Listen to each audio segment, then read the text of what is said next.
Yo,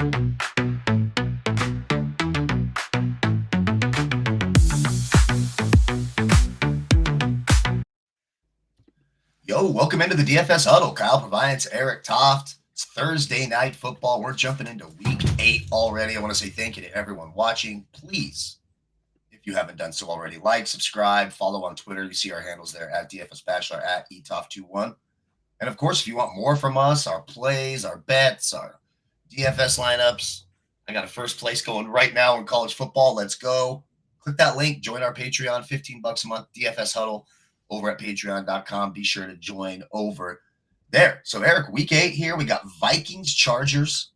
Last time these two teams played, actually, a couple of years ago in Minnesota, I was at the game. I was field level. I got to stand right by when they were walking. So I watched these two teams play last time. Herbert was awesome. Coming into this one, sort of looks like to me, matchups-wise, I want to focus on the running game of the Vikings. The passing game of the Chargers is sort of where I'm at.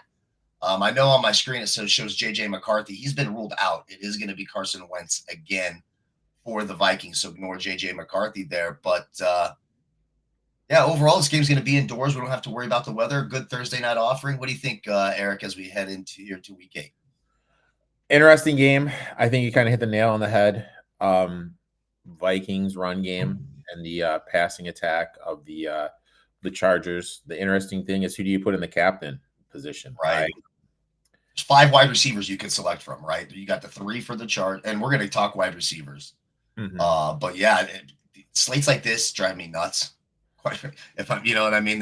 They do, but we're just going to have to see. We'll build a lineup at the end.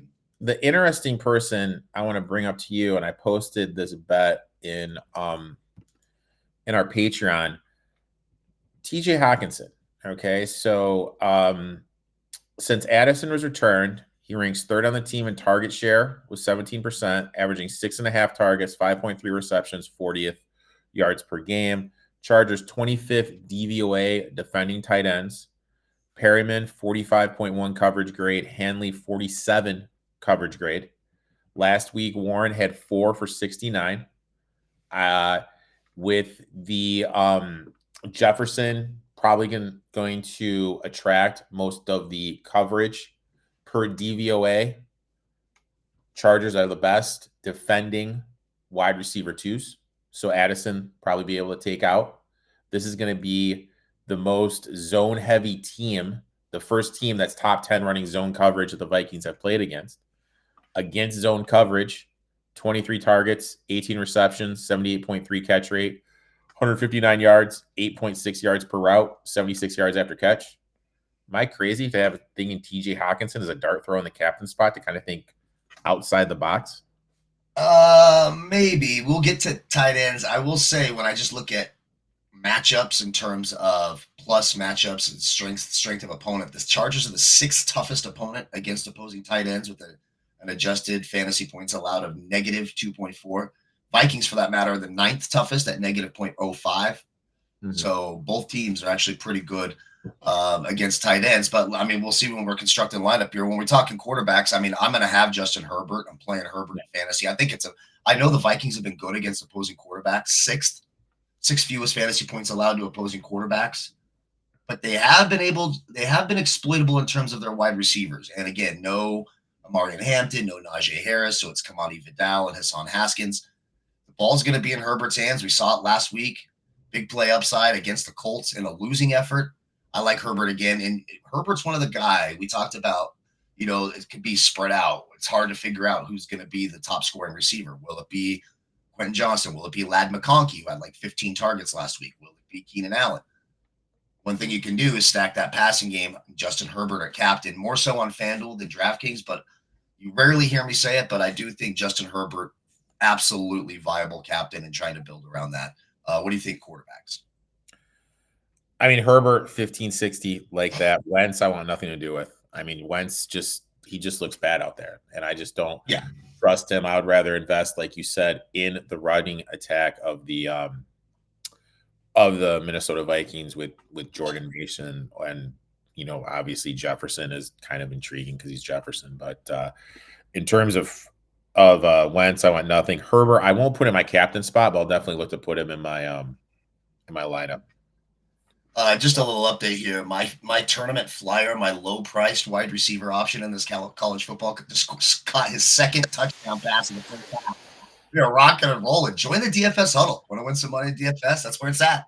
Who who's your dude? Sean Wilson, wide receiver for Delaware. Shawnee Wilson, dude. 2 touchdowns in the first half. Let's fucking go. Yeah, I completely agree. I'll have being contrarian. So I'm going to start doing this because, you come in here and football's drunk, right? So you see everything lines up, this matchup, this guy, everything's perfect. And then it's some fucking 4-string tight end who scores. Or, last week you got to go Pat Fryermuth and 2 other tight ends to fucking win. So if you're being way contrarian, Carson Wentz will be in my contrarian type lineups if I'm trying to do my make any fucking sense, but it's happening anyways lineup because that seems to happen all the time. Carson Wentz will be in my doesn't make any fucking sense lineup. Let's get to running backs. Oh, it'd be great if this thing would, my computer would cooperate. Let's get to running backs here. So we know it's Kamani Vidal and Hassan Haskins, who's been a little bit banged up, but Kamani Vidal's 8,800 on DraftKings. I don't know why it's not the other list of running backs. Jordan Mason, 10-6. Chargers allow the 9th most fantasy points to opposing running backs. You sort of look at the matchups here.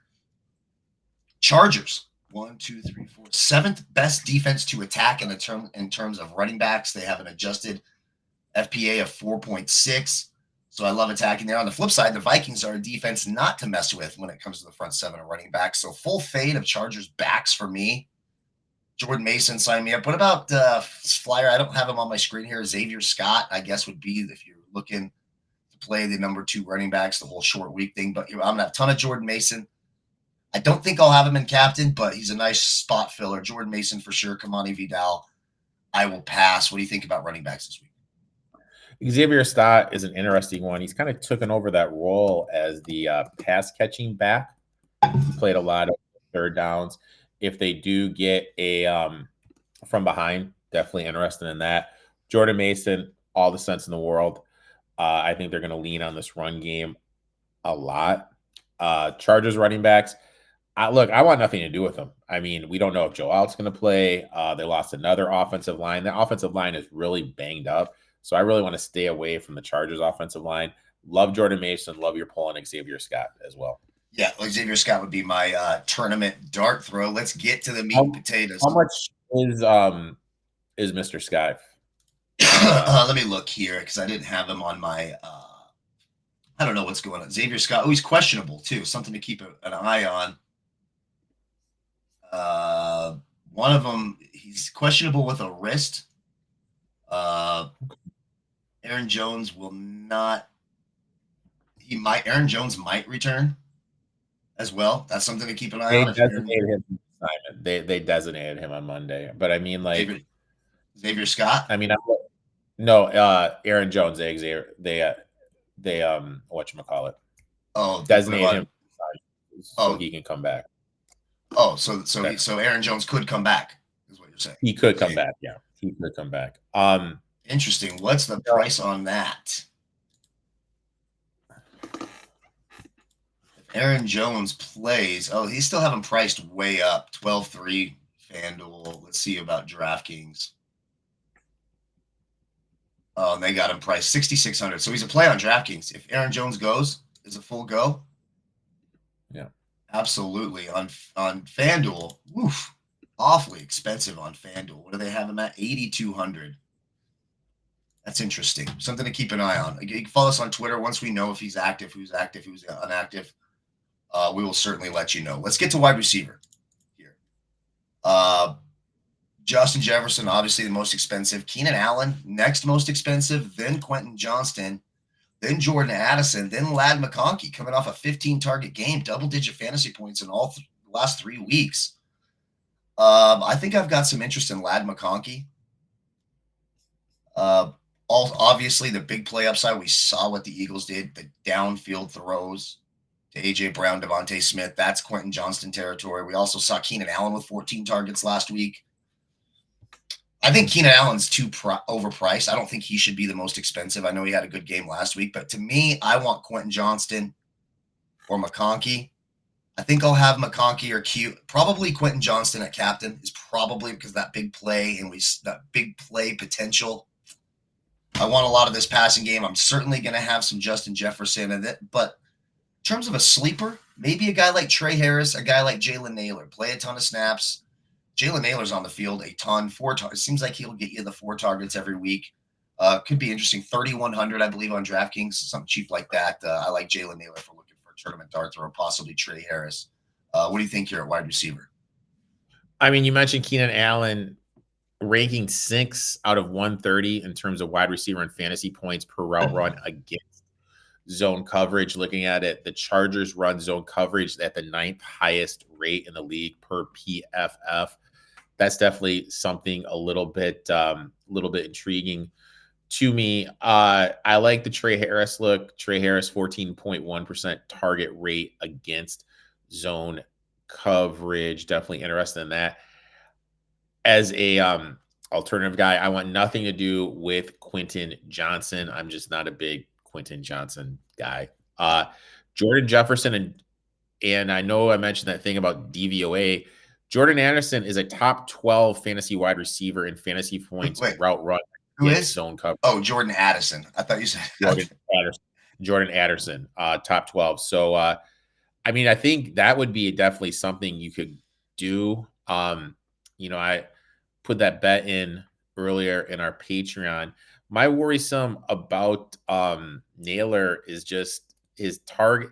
He's at a 10% target share since Addison has returned. Yeah, he doesn't get the ball a lot, but for a salary saver, in terms of being on the field, if you're looking at a salary saver, that's as low as I'm going. I'm not going any lower than the Nailers. And maybe if you're getting crazy, if you're making a lot of lineups, throw a Trey Harris in there, you could get that deep ball. We saw that Vikings secondary susceptible to the deep ball. But I mean, like, can you? I guess my question to you is: do you feel you can cash in a lineup and not have Jefferson in your lineup? Probably not. And again, they should allow the 5th fewest fantasy points to opposing wide receivers. They are the 5th toughest matchup in terms of fantasy points allowed to opposing wide receivers. It's tough. It's a negative 4.3 adjusted FPA. Only the Jets, Falcons, Chiefs, Broncos, and Texans are better. It's tough. It's tough, and he's expensive.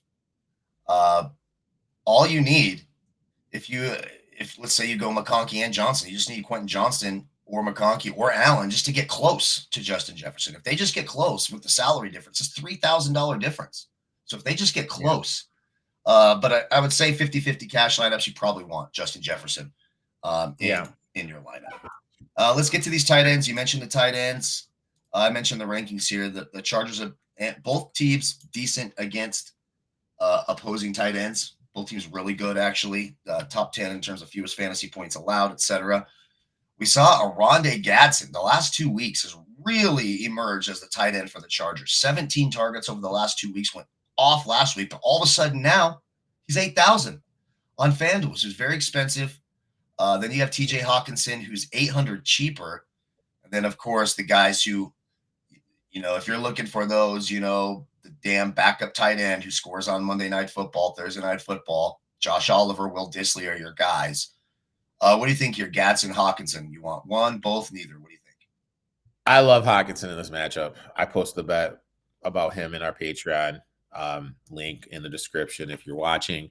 Hawkinson is going to be in my lineup, and in my tournament lineup, I'm actually going to put him in the captain spot. Important with the Chargers guy whose name I'm not even going to attempt to pronounce because I'll probably butcher it. He hurt his knee at the end of that game. Like, is that going to affect kind of like on a short week and a quick turnaround? Is that going to affect his route participation? So I'm going to kind of shy away from him. I'm going to be in on Hawkinson and Jefferson, and then look to get a little Mason in my life too. You don't remember Rondé Gadsden's dad was a wide receiver for the Dolphins back in the day? Remember Rondé Gadsden for the Dolphins? This is totally random. I found out one of my students today. Are you ready for a name from the past? Okay. Oh no, I'll tell you. I can't say it on there. I'll tell you off air. I'll call you off air. I can't say it. Oh, you can't say it? It's bad. What is it? Bad? Can't say it. No, it's not bad. I just don't want to say the guy's name on here. But. Intriguing. Okay, I'm very intrigued now. All right, let's go to kickers. Unfortunately, kickers are part of this thing. You see, Will Reichert had 18 points last week. Both kickers are in play for me. You're looking salary save. They're 6'6" and 6'4". They're a little spendy. But look, Will Reichert can make 60 yarders. It's no secret that one of the most dullard, boring, risk-averse coaches in the history of football is Jim Harbaugh. I can't fucking stand Jim Harbaugh. So he'll kick it, he'll kick a field. He's happy to kick a fucking field goal. So you got to have Dicker the kicker, Will Reichert. Yep. I feel like the lineups are just when you there's not a lot of mid-tier options that are really good, right? Everyone's priced really high. You're going to end up, I have a feeling when we make a lineup here in a minute, we're going to end up with kickers in there. What do you think your kicker-wise? You're going to have Dicker the kicker, I think, if you want one. Both these guys have had, so 2 weeks ago, Dicker had 17. Last week, Reichert 18. Jesus. Yeah. But I mean, both these Harbaugh is like, you hit the nail on the head. He's so stingy. You know what I mean? He's not going to take risks. And Dicker can bomb it. So, like, to me, that makes more sense. O'Connell is more analytical driven. If it's 4th and short, I could see him not electing to take the points to look to go for it instead. So I'd be more inclined to take Dicker the kicker instead of the Vikings kicker.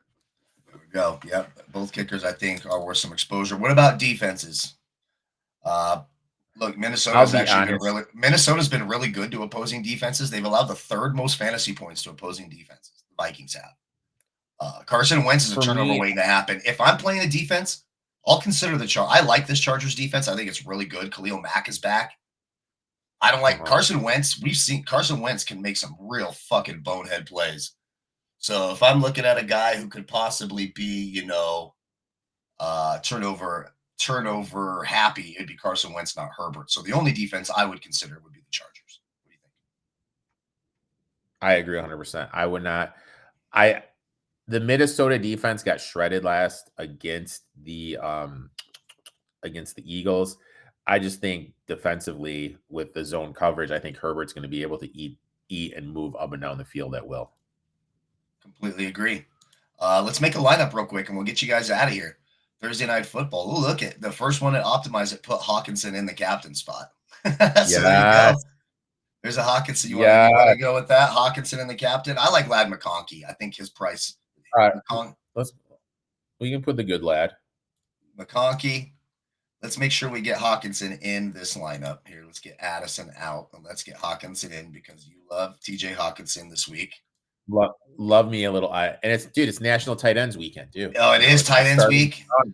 So, So this lineup right here, we have 1,200 on the table here. Let's take out Keenan Allen. Let's see if we can get Justin Jefferson in. And then we got to save a little here on the Chargers defense. Let's go down to you could get to Trey Harris if we want to get crazy.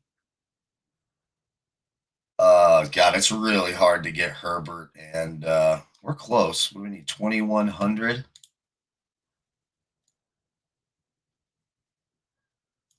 So if we did, so we could go McConkey, Mason, Jefferson, Herbert, Hawkinson, and then Trey Harris as a flyer down the list. If we came down from Jefferson and say he went to like a Quentin Johnston, tried to do the little whoop-de-whoop, then we can get up to a Rondé Gadsden at tight end. Can get one of the kickers in. Go something like that. McConkey, Mason, Johnston, Herbert, Hawkinson, Rondé Gadsden. That's good. But again, I don't like the tight end matchups. So maybe we do like Dicker the kicker. And then we could pay up if you want to pay up from Quentin Johnston to Keenan Allen. You can. That leaves 900 on the table. So lots of ways you could go. That's a good lineup too. McConkey, Mason, Allen, Herbert, Hawkinson, Dicker the kicker. And you leave 900 on the table. I like that one quite a bit. Again, you want more of our lineups, see what we're going to play, all that stuff. Click the link, check out our Patreon, follow, subscribe, all that good stuff. Erik, any final thoughts before we get out of here? We'll be here Friday to look over the Sunday slate. Yep. Join the Patreon, guys. Oh, and start and sit. Join us live on Friday. We do start and sit. We have a questionnaire. It's live. You can ask your questions. Come join us Friday afternoon, 4:15 Eastern, 1:15 Pacific. We'll be live on our Twitter feed, YouTube, Twitch, all the places you're watching here. Please like, subscribe, all that good stuff. From myself and Erik, Have a great Thursday night. And of course, good luck on all your future wagers.